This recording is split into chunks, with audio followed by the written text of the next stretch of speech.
गुन्ह्याची थोडक्यात हकीकत। माननीय पोलीस अधीक्षक संदीप घुगे यांनी स्थानिक गुन्हे अन्वेषण शाखेस मालमत्तेविरुद्धचे गुन्हे करणाऱ्या इसमांची माहिती काढून त्यांच्यावर कारवाई करून मालमत्तेचे गुन्हे उघडकीस आणण्याचे आदेश दिले होते। सदर आदेशाप्रमाणे पोलीस निरीक्षक सतीश शिंदे, स्थानिक गुन्हे अन्वेषण शाखा सांगली यांनी स्थानिक गुन्हे अन्वेषण शाखेकडील सहाय्यक पोलीस निरीक्षक पंकज पवार व स्टाफ यांचा एक पथक तयार करून मंगल कार्यालयात चोरी करणाऱ्या संशयित इसमांची माहिती काढून त्यांच्यावर कारवाई करण्याकरिता आदेशित केलं होतं।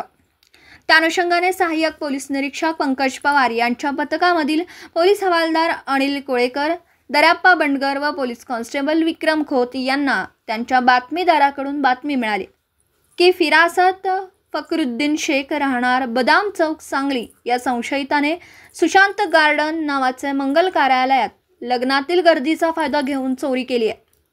त्या अनुषंगाने सदर संशयितास चौकशी कामी ताब्यात घेऊन त्याचं नाव व गाव विचारला।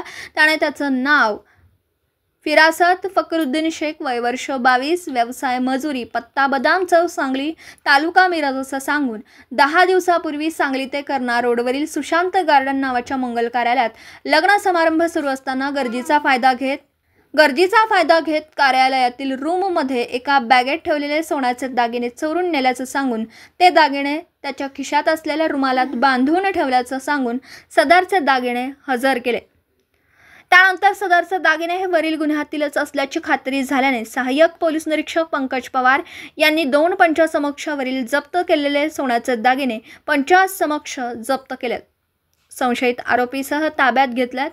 त्यानंतर सदरचे दागिने हे वरील गुन्ह्यातीलच असल्याची खात्री झाल्याने सहाय्यक पोलीस निरीक्षक पंकज पवार यांनी 2 पंचासमक्ष वरील जप्त केलेले सोन्याचे दागिने पंचनाम्याने जप्त केले असून संशयित आरोपीसह ताब्यात घेतल्यात।